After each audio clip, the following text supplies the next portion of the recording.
65 શબ્દ ઝડપ. Ready, start. ફકરો.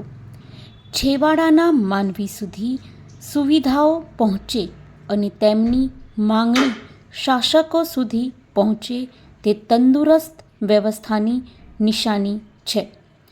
જનજનની ફરિયાદોના નિકાલ માટે સરકારને નાગરિકોને દ્વારે લઈ જતી પહેલ સ્વાગતને 22 વર્ષ પૂર્ણ થયા છે.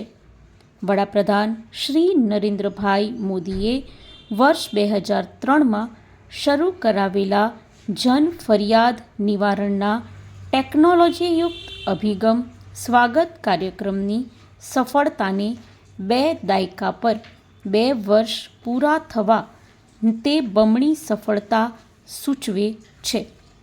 આ અવસરે મુખ્યમંત્રી શ્રી ભૂપેન્દ્રભાઈ પટેલે જણાવ્યું હતું કે વડાપ્રધાન શ્રી નરેન્દ્રભાઈ મોદીએ સુશાસન, ગુડ ગવર્નન્સની સાચી દિશા અપનાવી અને સૌને એ માટે પ્રેરિત કર્યા છે.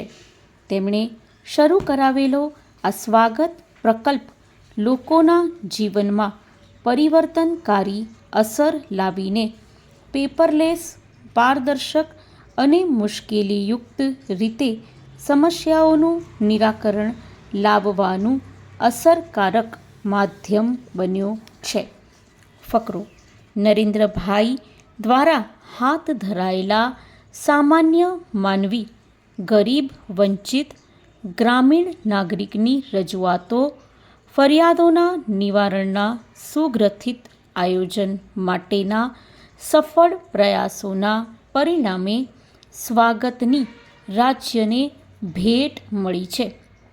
દેશમાં જ્યારે ઓનલાઈન ફરિયાદ નિવારણ માટે ટેકનોલોજીના ઉપયોગની વાતો થતી હતી, ત્યારે તેમણે વર્ષ 2003માં સ્વાગત જન ફરિયાદ નિવારણ કાર્યક્રમ શરૂ કરાવ્યો હતો.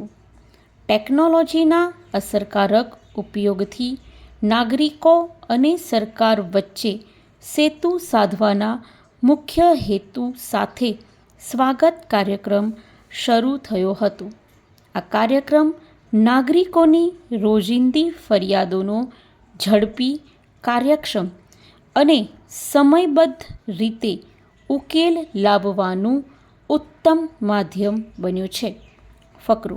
મુખ્યમંત્રીશ્રીએ એપ્રિલ 2025ના ચોથા ગુરુવારે યોજાયેલા રાજ્ય સ્વાગતમાં ઉપસ્થિત અરજદારોની રજૂઆતોને ધ્યાનપૂર્વક સાંભળી હતી.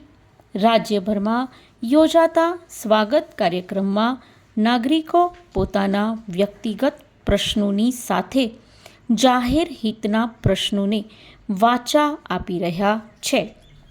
એ જ સુશાસનની ખરી દિશા છે. મુખ્યમંત્રીશ્રીએ રાજ્ય સ્વાગતમાં શિક્ષણ, ખેડૂતોના પ્રશ્નો અન્વયે સોલાર પેનલ તેમજ પ્રાકૃતિક ખેતી અંગે ઉદ્યોગ સાહસિકતા સંસ્થા દ્વારા મેનેજમેન્ટ તાલીમ, જમીન રેકર્ડ વિસંગતતા તથા જમીન સંપાદન વળતર વગેરે જેવી અરજદારોની રજૂઆતોને રૂબરૂ સાંભળીને તે સંદર્ભમાં સંબંધિત તંત્રવાહકોને પ્રશ્નોના નિવારણ માટે અભિગમ અપનાવવા દિશા નિર્દેશનો આપ્યા હતા. સ્ટોપ.